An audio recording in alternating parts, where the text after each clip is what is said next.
A young mother vanishes from her own home, leaving her two babies crying alone. Then, a 911 operator answers a call from a woman who's secretly trapped in her kidnapper's car. What that kidnapper doesn't know: her father is a trained fugitive tracker, and she's giving him clues in real time. On January 17th, 2008, Denise Lee vanished from her Florida home while her two young boys were inside.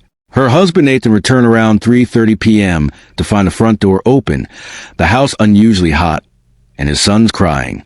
Denise was nowhere to be found.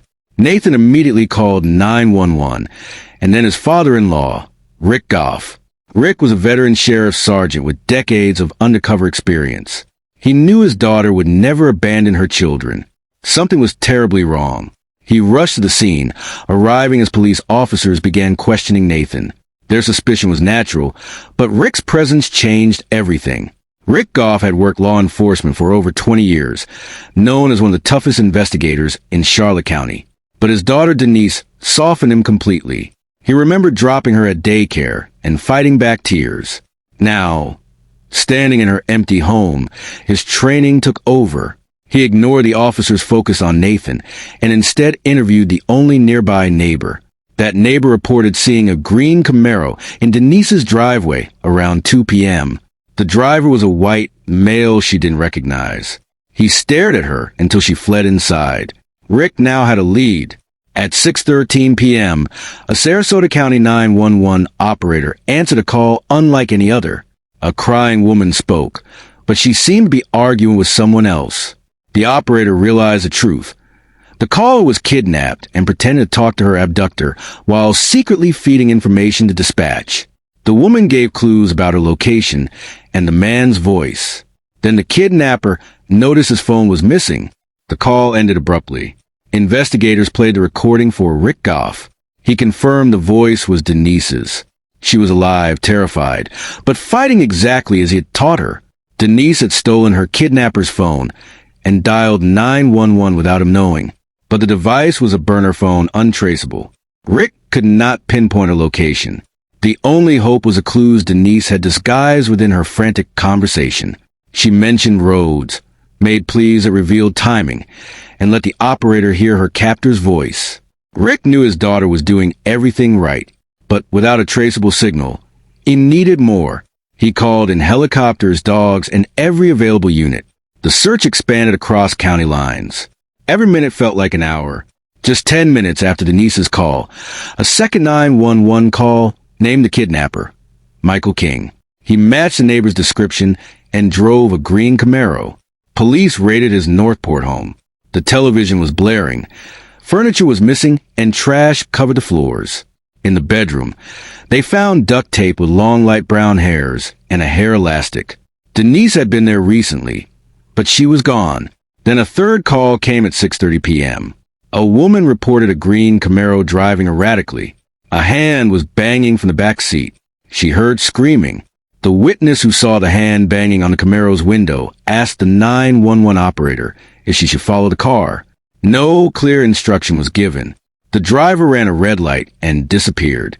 Worse, the information was misfiled. No officers were dispatched to that location. Rick Goff and his search team never heard about that sighting until it was far too late. The kidnapper drove into the night with Denise still trapped. Hours passed. By 9:15 p.m., 6 hours after the kidnapping, a green Camaro was finally spotted and pursued. Michael King was arrested.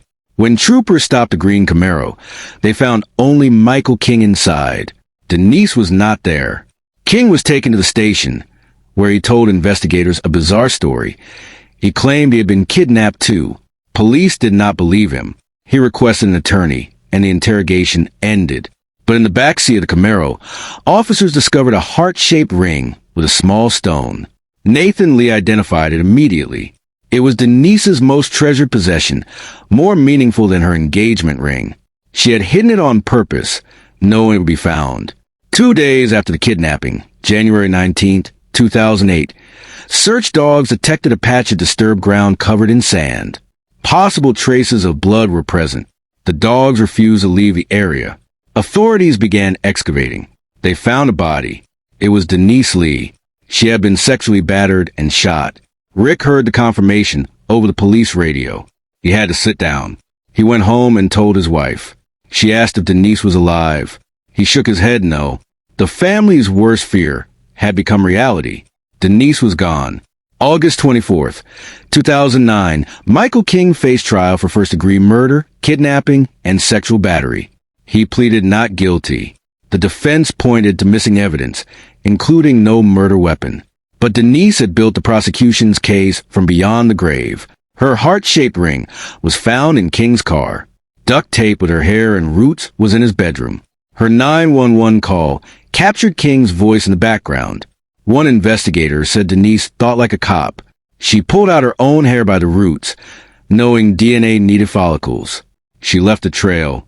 The jury deliberated for 2 hours. They found Michael King guilty of first-degree murder. He was sentenced to death.